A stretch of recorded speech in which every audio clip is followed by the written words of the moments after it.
Welcome inside the War Room. I'm your host, Andrew Valancourt, and we're back today for episode 101 of the Dynasty War Room podcast. On today's show, we're going to talk about some sell candidates for your Dynasty leagues. In our last show, we talked about buy candidates, players to acquire. This week, we're talking about players to trade away or to try to maximize value on in your Dynasty leagues right now as we are in the prime of the summer. So before we get into that, though, as always, make sure that you are following this podcast on your platform of choice. We're on Spotify, Apple, YouTube, you name it, we're there. So go make sure that you're following along so you don't miss any future shows. And find us on social media.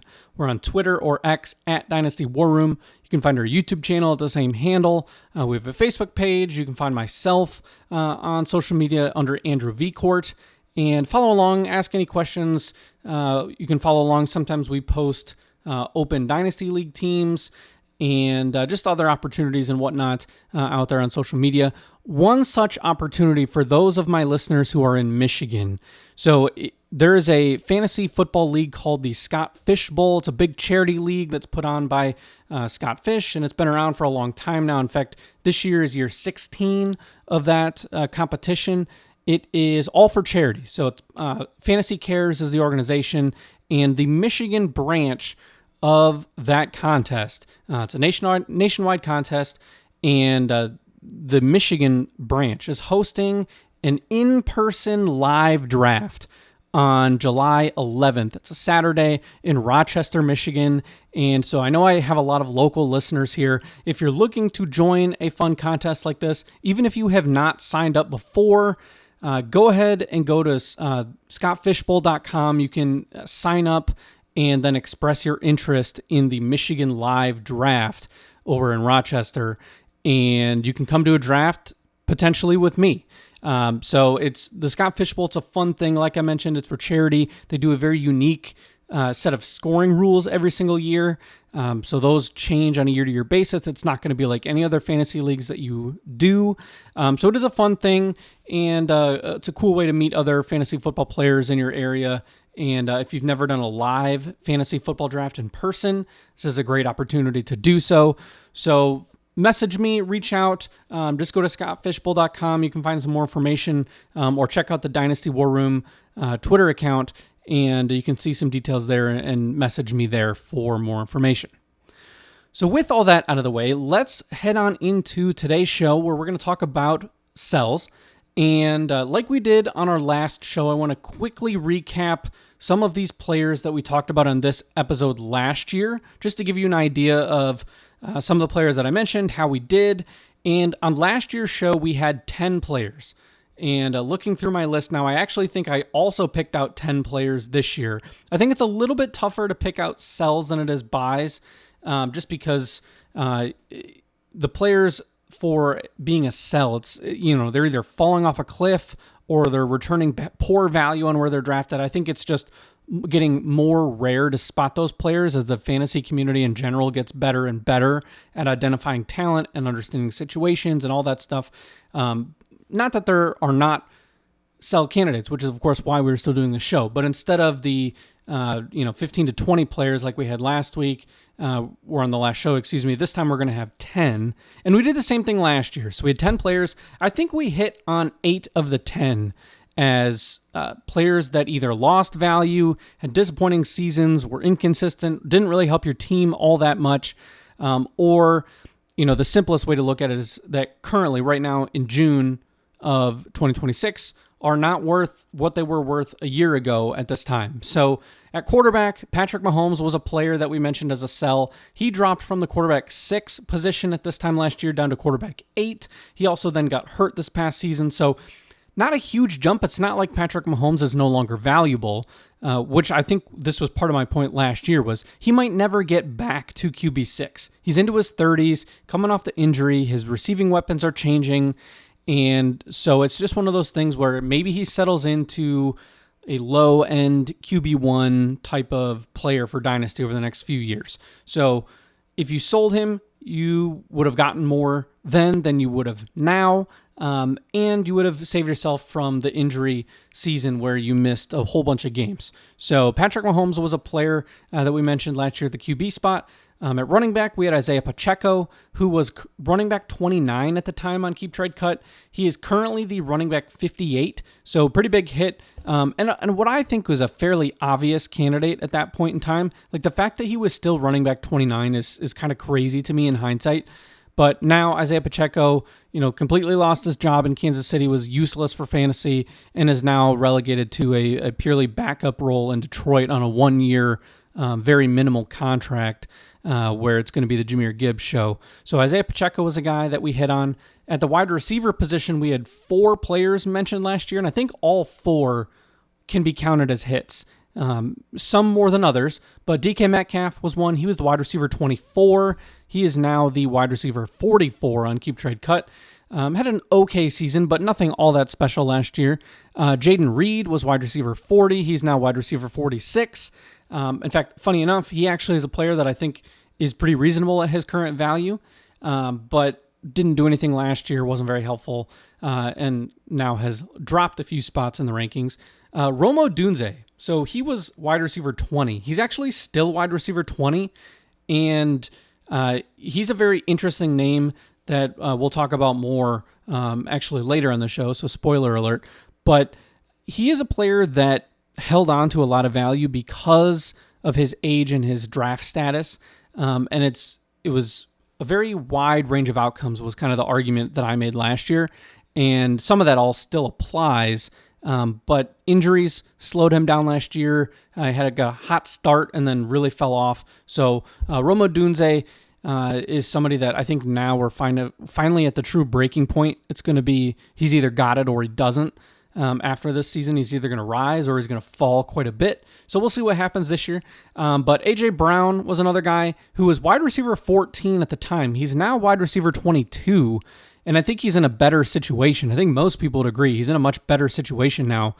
And he actually might be better for redraft, or at least for this upcoming season, than he was last year. And he had a solid season last year. It wasn't bad. But the argument was, look, he's still a top-tier receiver, but he's getting up there in age. The situation is not awesome in Philadelphia in terms of volume. And now he has like this second chance at a high level of value, but he still has dropped 8 spots, which when you're talking about somebody that's this high up in the rankings, it's a pretty considerable move. Just like with Mahomes, you're talking QB6 to QB8. Well, that's the difference of potentially a end of the first round pick in Superflex to a 2-3 turn type of pick. It's a pretty sizable gap in value. A.J. Brown, though, just to finish the thought on him, I actually think he is, again, he's turned into more of a value at this point in time. Wide receiver 14, I think, was pretty high. But 22, people understand the age and the change in team. But at the same time, I think he's lined up to be in a very good situation there with Drake May this year. So I'm fine if somebody wants to move him. I'm fine if you want to hold him. I think it just depends on the makeup of your team. But without a doubt, he is not worth as much right now as he was a year ago today. Then moving over to tight end, we have Cade Otton, who I definitely hit on. He was wide receiver 20. He's now down tight end 20. He's now tight end 30 and is, just a general backup piece at tight end. He's, the fourth option or so at least on his team. And I'm just, not that interested in him. And Isaiah Likely was the other one who I'm going to include as a hit because he did drop from tight end 10 down to 12 where he is now. But he's risen up quite a bit back to 12 because he really fell off during the season because he had a couple nice games and then he just disappeared. It was really Mark Andrews leading the way for the Ravens. And then once he signed that big money contract with the Giants, he actually shot back up. So if you sold him last offseason, I think it would have been a good move. You would have gotten more for him that you probably would have gotten now, certainly more than if you had waited till later in the season. So marginal win, but still 10 to 12, we're going to count it.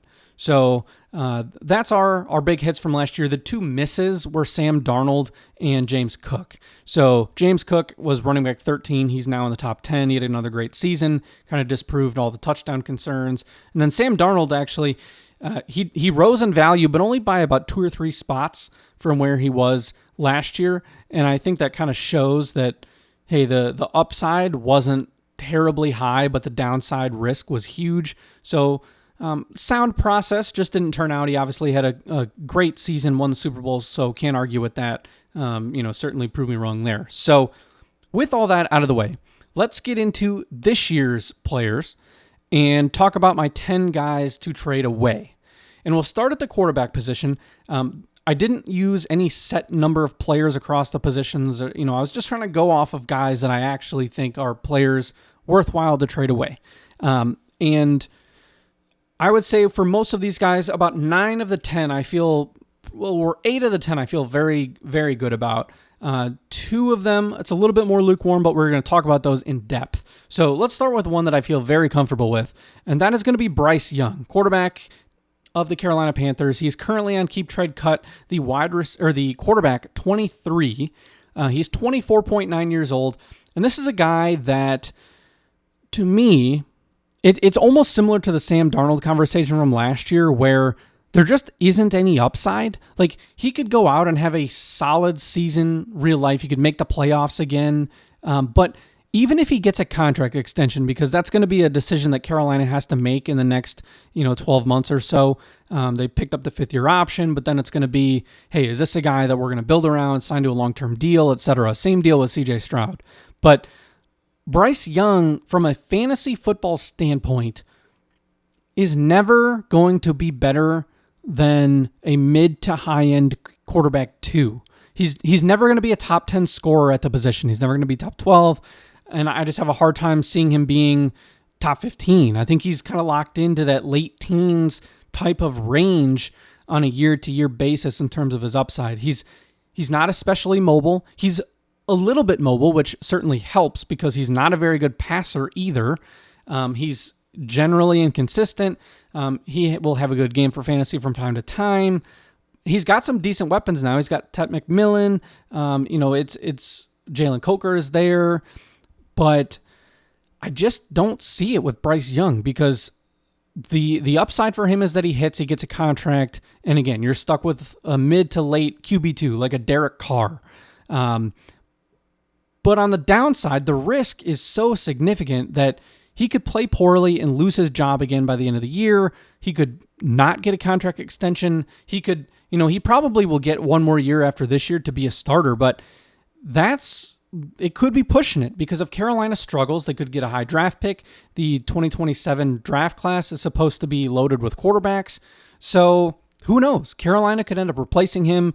And between the risk of not having that longevity versus the upside of, if he does get a contract, cool, he'll be a solid QB3 for your Dynasty team, but how much value is he truly bringing to your team?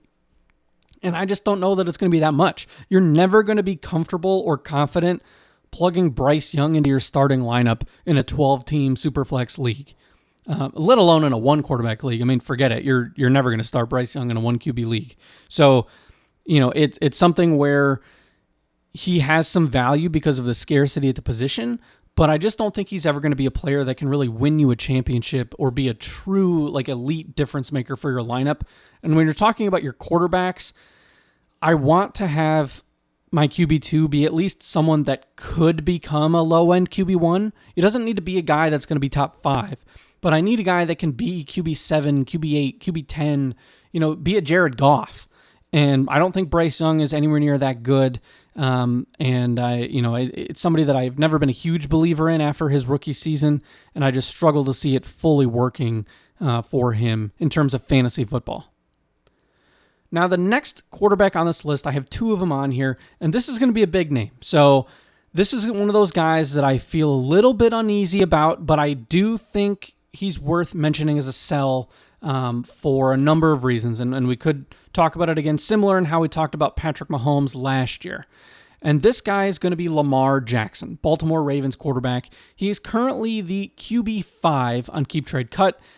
So, still a top-tier guy. He's going in the first round of most Superflex startup drafts, and he is 29 and a half years old. New coaching staff, got some new weapons coming in to the Baltimore offense in terms of their mid-round rookies at wide receiver, with Jacoby Lane and Elijah Surratt. Tight end, they still have Mark Andrews. They no longer have Isaiah Likely.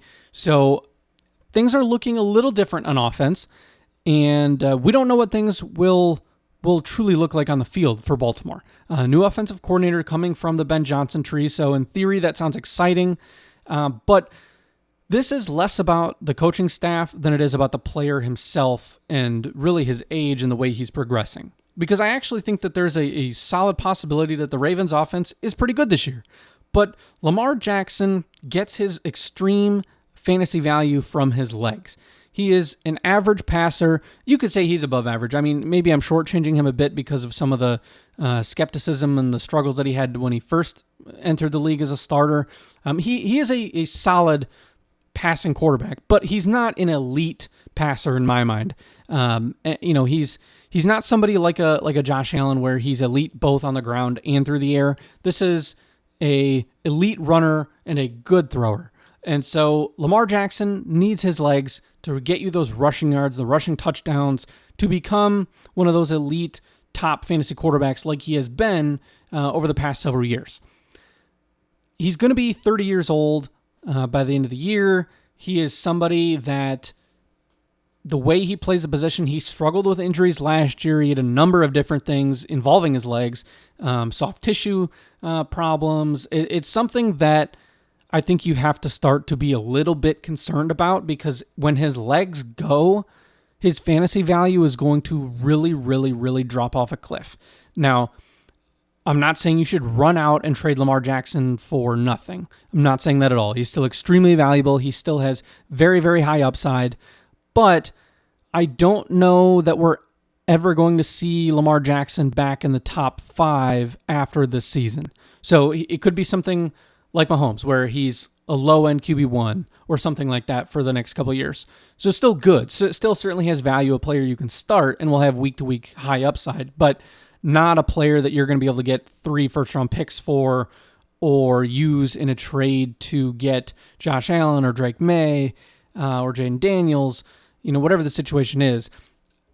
I'm a little bit worried because the injuries are significant. He really struggled last year after he got hurt. I believe it was in week 3. He got hurt. He had week 3 or 4. He had a couple really nice games to start the season, and we thought, hey, it's Lamar. He's on a roll. He's going to be great. And then the injury happened, and it was his knee or his quad or something, and all of a sudden it was just poof, toast, gone for the whole season. Even though he was playing, in terms of fantasy, he might as well have been gone because he was giving you single-digit performances, picked up a couple more injuries, missed a couple games.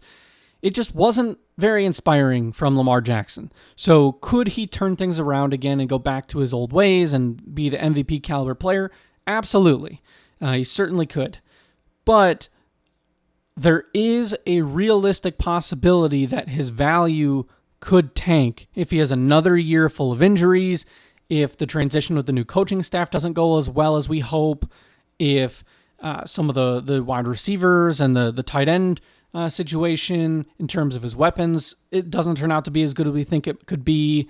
Because I do think that Surratt is a good wide receiver. I think that Jacoby Lane has potential.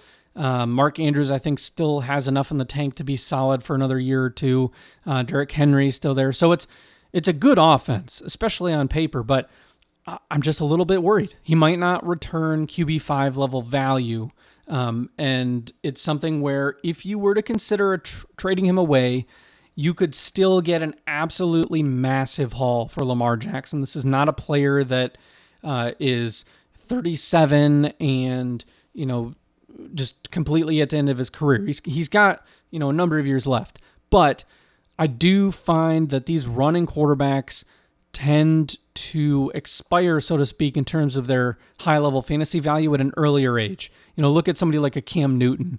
Awesome quarterback, great running quarterback, but just lost it very quickly and at an earlier age than some of these pocket passers like a Stafford or a Dak Prescott or a Russell Wilson or, any of those types of players.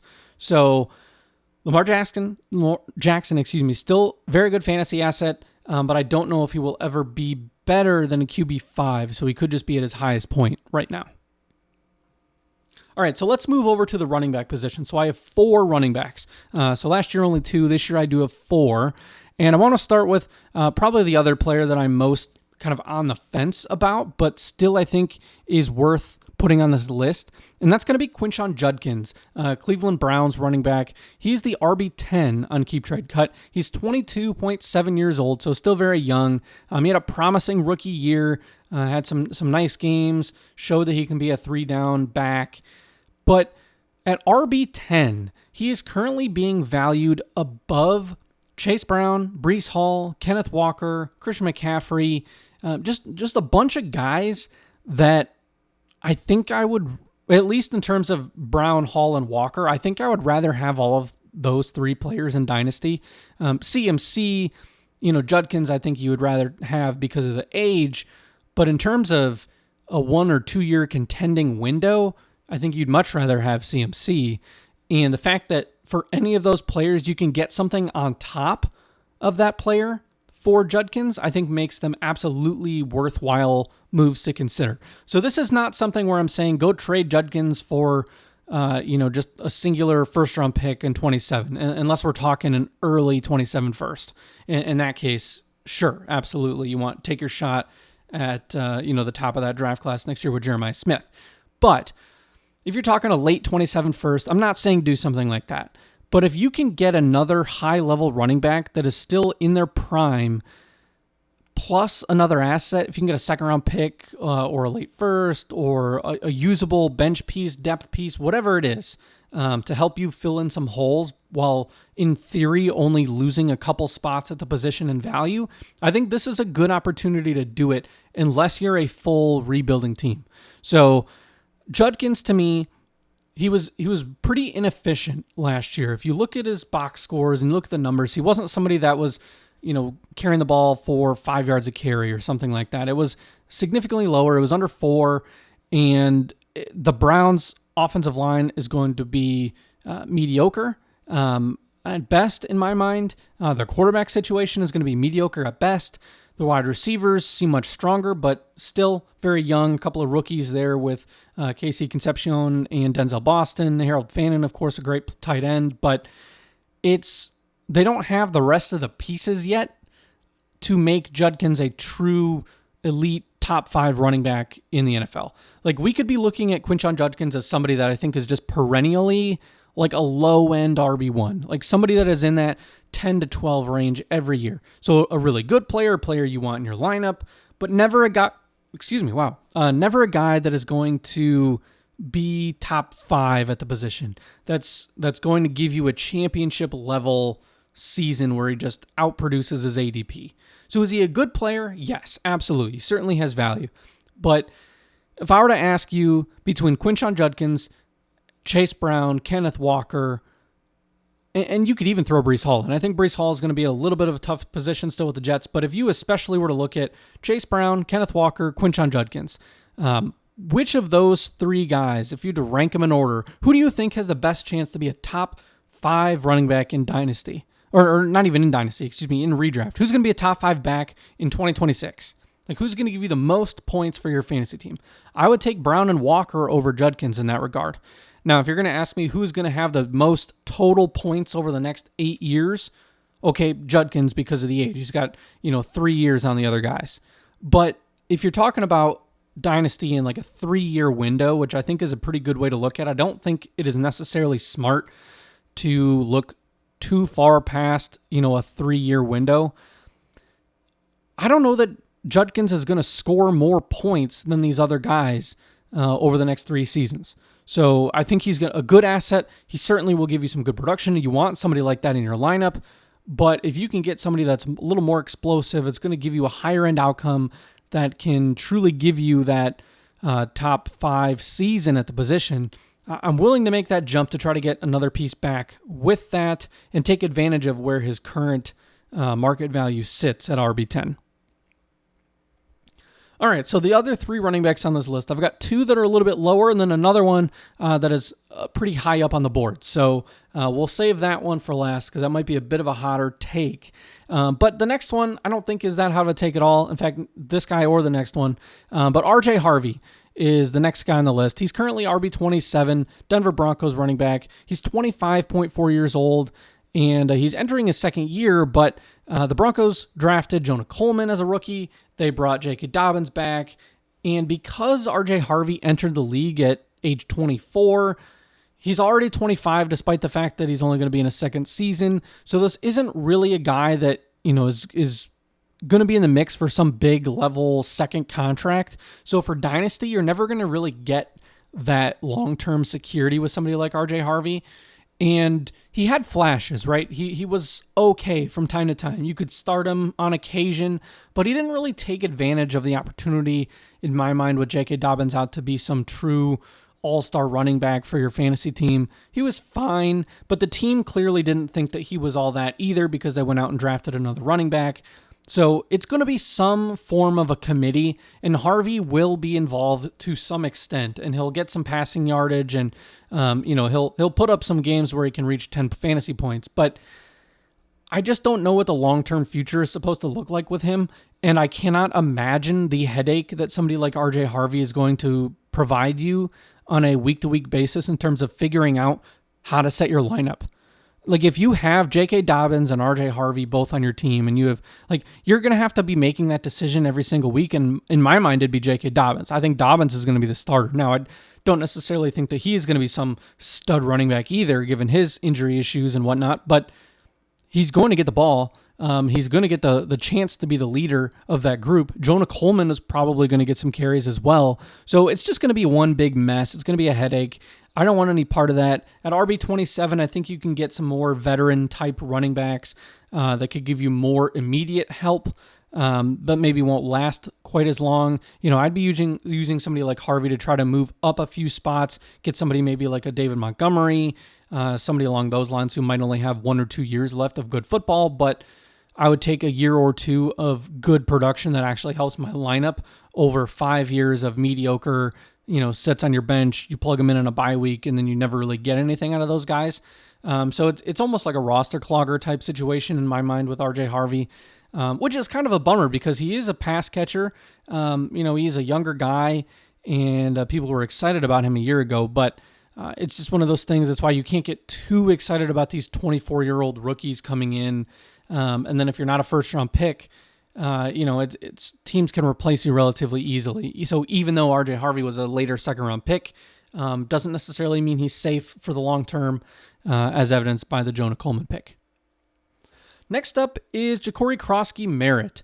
And this is a guy for the Washington Commanders that was the absolute hotness last summer, especially in preseason heading into the year. And he's currently valued as the RB37. He's 25.2. And I don't see it. I don't understand it. He didn't do anything last year, despite the fact that he had all this opportunity and the running back room in Washington stunk. And he sucked. He was not good. He didn't help your fantasy team in really any way. He wasn't drafted highly, so it's not even like he has draft capital to fall back on. The team is not committed to him. This is something where the Commanders went out, they signed Rachaad White, they drafted Kaytron Allen. I would expect both of those two players to be ahead of Krosky-Merritt in the pecking order. It wouldn't even stun me if Krosky-Merritt gets cut from the team or put on the practice squad. Now, I don't know that that's necessarily going to happen, but it's not going to be some shock to me if that's the case. So, Bill Krosky-Merritt, if you can get anything of value, if you can get a second-round pick for Krosky-Merritt, I would smash that trade in a heartbeat. Now, I don't really think you're going to be able to do that, but go explore. Maybe you got somebody in your league from last year that's still all hot and bothered, or they remember the name, and you can capitalize on that. But this is a guy that I just don't think he's going to give you a whole lot. He's still being priced high enough that you can get at least something in a trade. This isn't somebody you're dumping for a fourth-round pick. At a minimum, you should be able to get a third. But, I think you can get a usable player in return of some kind and just play around, see what's out there, put him on your trade block. But he's not somebody that I'm expecting to really give you anything next year. And so this is a guy that I would be moving and really trying to just get rid of. All right, so now my fourth running back that's a bit of a hotter take. It's another young player. So same age as Quinshon Judkins, and that is going to be Jadarian Price, rookie running back for the Seattle Seahawks. He is the RB17. He's 22.7 years old, and Jadarian Price, he went with the last pick of the first round, which I think both I and many other people thought was a bit nuts. I don't think he was talented enough or had the college production that really made him worth taking in the first round. And that's not to say he's not a talented player, because he was a good player in college. He definitely had some good highlights, was a usable piece, and has a place in the NFL for sure. But I thought it was going to be more of a second, third, maybe even fourth round pick. But second or third round, I think would have been fine for Jadarian Price. So the fact that he went in the first, I think that steams up his value a little bit more. And it should signal that the team is more committed to giving them a true workhorse role. But Seattle in the past has not really been the best team to trust in terms of these rookie running backs. We saw it with Zach Charbonnet, Kenneth Walker, both second-round picks, kind of eating into each other's workload. Rashad Penny, back in the day when he was a first-round pick, kind of flamed out in favor of a late-round veteran, or a later round guy. So Jadarian Price, to me, the team has already come out and said, hey, we're not necessarily going to make him a workhorse right away. He's going to get mixed in. It's going to be a committee.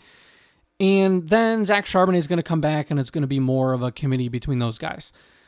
That doesn't sound that exciting to me. It also does not sound like the RB17 for a guy that we don't know how good of a pass catcher he is. Not to say he can't do it. He just didn't do it a lot in college because they had Jeremiah Love at Notre Dame. But at RB17, he is I'm going to give you a list of players here, and just think to yourself, which of these guys would you rather have any of them over Jadarian Price?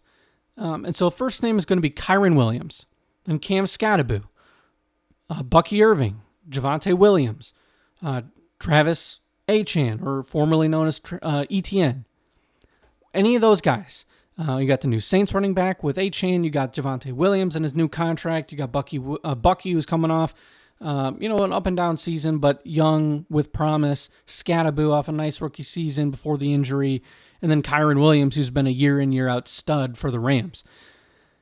I think I would take every single one of those running backs over Jadarian Price. But on Keep Trade Cut, the only one that is currently priced ahead of Price is Kyren Williams, and it's just barely. It is by one spot. They're essentially equal.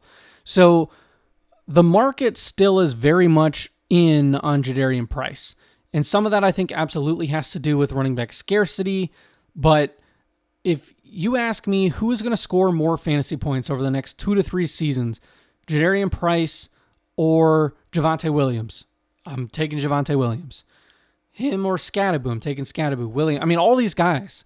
I'll take the upside for all these other guys besides Jadarian Price. So if you want to keep it within the position, maybe you just use the 6th, 7th, 8th overall pick in your rookie draft on Jadarian Price. And hey, that's where he was going. But maybe you explore the trade market a little bit if you want to keep someone at the position. See if you can acquire somebody like a Kyren Williams, maybe straight up.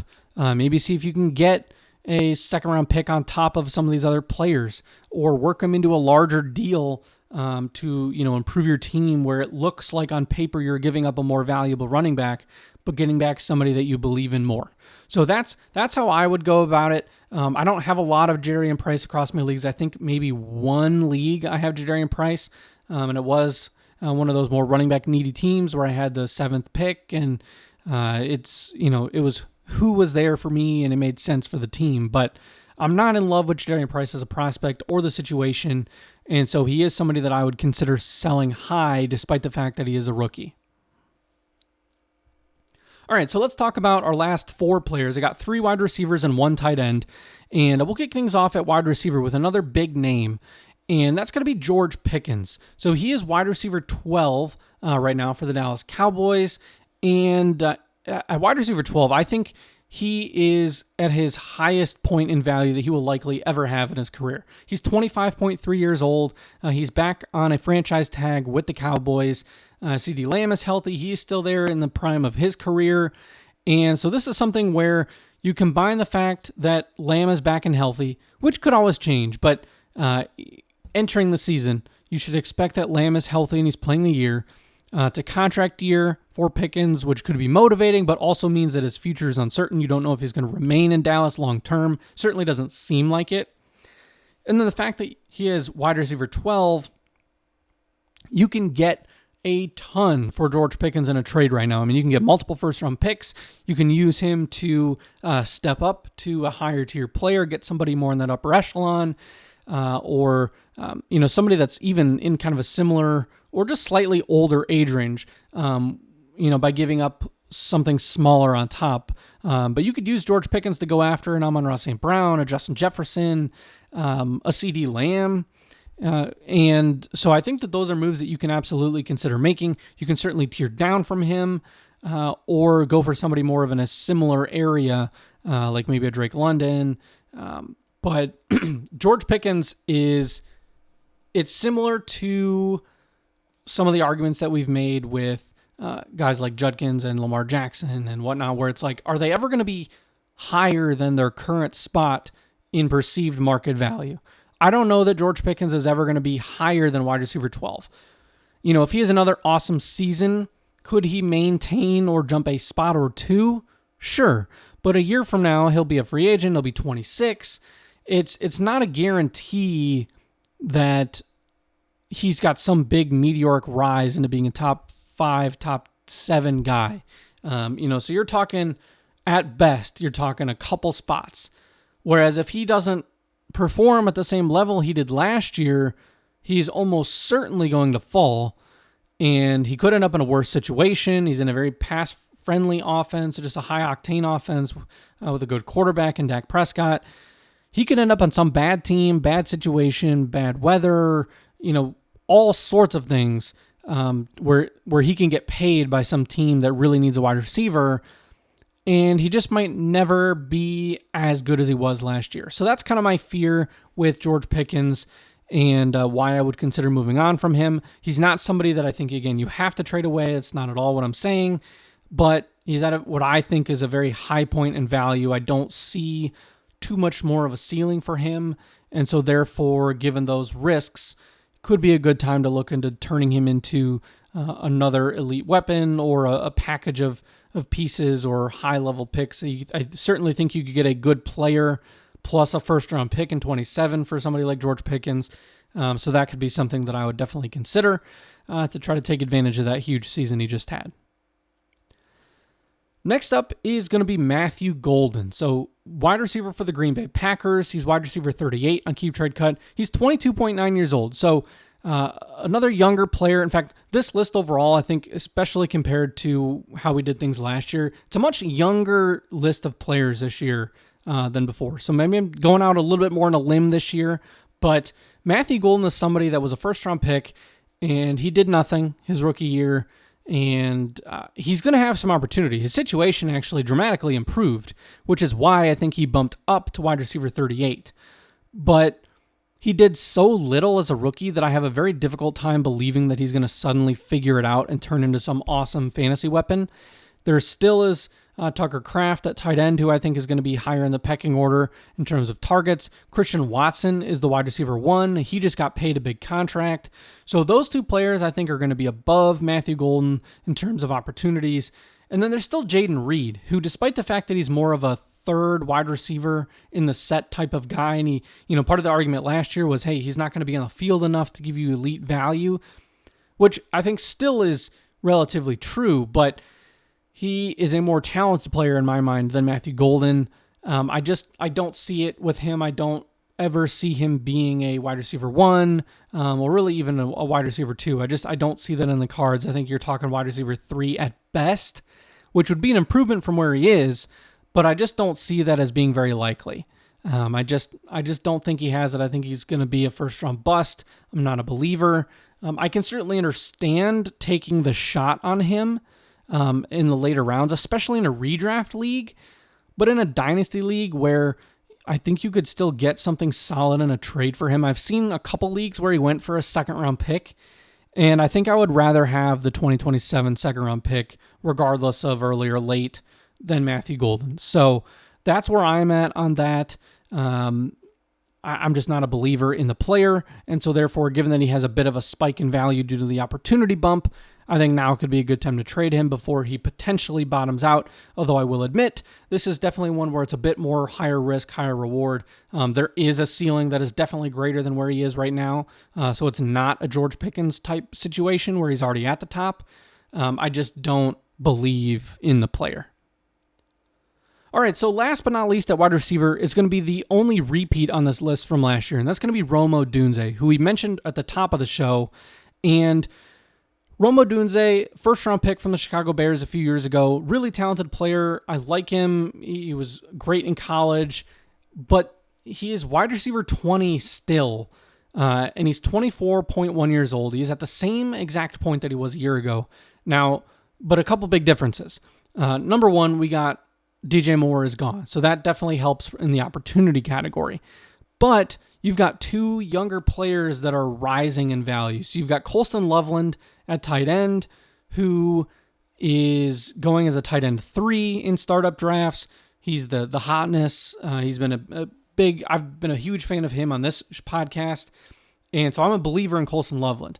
But there's also Luther Burden, who came on as the year went on, and he's somebody that the hype train right now is just full steam ahead. In fact, he's a couple spots higher than Rome Odunze on Keep Trade Cut at the wide receiver spot.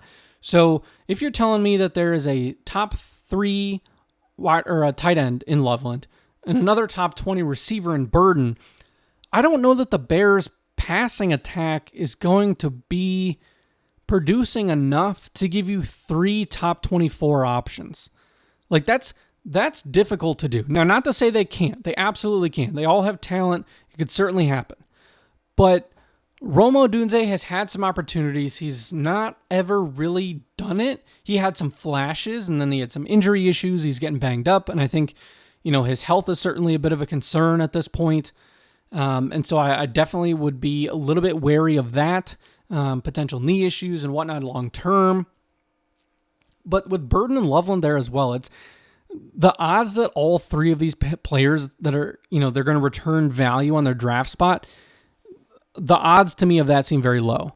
And so if I had to make a bet as to who I think hits and who doesn't, I think Loveland is the guy that is absolutely going to hit. And then I think you could see something where both Odunze and Burden are good but not great. And I don't know that that's going to do a whole lot for Odunze's dynasty value. Burden, I think, is the more explosive player. Like I could see Luther Burden having the more just incredible rise in value over the season. Whereas Odunze, it's possible. It certainly is possible. But again, we're talking range of outcomes.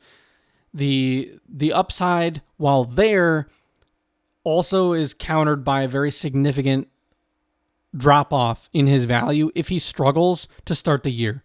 Because if things start looking like it's going to be the Loveland and Burden show in the first couple games, Rome Odunze will drop from the wide receiver 20 to, we're talking probably somewhere in the 30s, mid-30s, which is a pretty huge drop in terms of what you can get in a trade. So if you're telling me that you can use Odunze and still get another elite-level player, I think he is pretty similar in value to like a Ladd McConkey and whatnot. I would rather pivot off of Odunze into another high-level player of similar nature than just ride it out with him and just risk that huge drop-off. Now, you certainly don't have to move on from this. Is not a player that I don't think is good. I do think he's a good player, and I could see it working. But enough of the market factors are there to indicate, hey, this is, there's some red flags here, whether it be the injury, the competition, the fact that we're getting into, multiple years of very little production from Odunze. It's just enough for me to be a little bit scared away. All right, so the last player on the list here that I want to talk about is going to be tight end TJ Hockenson of the Minnesota Vikings. Tight end 20 on Keep Trade Cut. He's 29 years old, and this is a player where we've kind of already seen the big drop-off, so I'm cherry-picking a little because I think he would probably fall into this list for a lot of people. But Hockenson is on a team now with a quarterback situation that is very much in doubt. It's in flux. We think it's going to be Kyler Murray. We don't actually know if it's going to be Kyler Murray. Could J.J. McCarthy figure something out? will Kyler Murray even be good if he is the starter? You got other wide receivers that whatever quarterback is going to have to feed in terms of Justin Jefferson and then Jordan Addison. They signed Jawan Jennings. So you got the quarterback situation. You got the other competition playing into this. And then you also have the fact that TJ Hawkinson just took a pay cut. He's on the final year of his contract. He is going to be a free agent in 2027. And I just don't know how much left he has in the tank and if he has much of a future with the Vikings. This is a player that I think could end up with potentially a little bit more value down the line with another team, but that's such a hard projection to make at his age of 29, where you don't know what kind of deal he's going to get. He could fall into the David Njoku situation where, hey, he went from locked in as a solid player to all of a sudden he's getting small one-year deals with the Chargers to compete with, a fifth-round pick in Rondé Gadsden. So I just don't know that TJ Hawkinson is ever going to be able to give you anything of value moving forward. I think he's primarily just a backup tight end for your roster, fill in on bye weeks. If you're going to have him on a team as depth, I think that's fine. I have him, I believe, in one league, maybe two, and he is just purely a depth piece for me. Somebody that, hey, if my starter goes down and you need to plug somebody in for a couple weeks, you can, and you at least feel okay about it, but is not somebody that's going to be a top 5 or even top 10 tight end. He's not going to blow you away or give you monster weeks very often, if at all. So if you can move him in a package for something more exciting, get younger at the position, get a 27 pick of some kind, I would definitely explore that move. And, if you can still capitalize on the name value that Hawkinson has, I think that's probably your best bet, because there are so many slightly more casual players that will recognize a big name and they'll assign more trade value to those types of players. And Hawkinson, I think, would fit into that category, given that he used to be a top 5 guy at the position several years ago. So TJ Hawkinson at tight end 20 is the final player on my list of sells. All right, so there you have it. There are my 10 players. We got Bryce Young, Lamar Jackson, Quinshon Judkins, RJ Harvey, Ja'Cory Krosky-Merritt, Jadarian Price, George Pickens, Matthew Golden, Rome Odunze, and TJ Hawkinson as players to consider trading away. I very much appreciate you tuning in and listening. Sorry for the one-day delay. I was coming back from a week off on vacation, so it was a little bit too much to try to record on the Sunday getting back. But putting this episode out here as we get to the final days of June and into the dog days of summer. So I appreciate you all again very much for tuning in, and reach out to me if you have any interest in the Scott Fish Bowl for the live draft in Michigan. Go follow along on social media, and we will catch you all in the next episode in a couple weeks. Thank you so much for tuning in. This is the Dynasty War Room Podcast.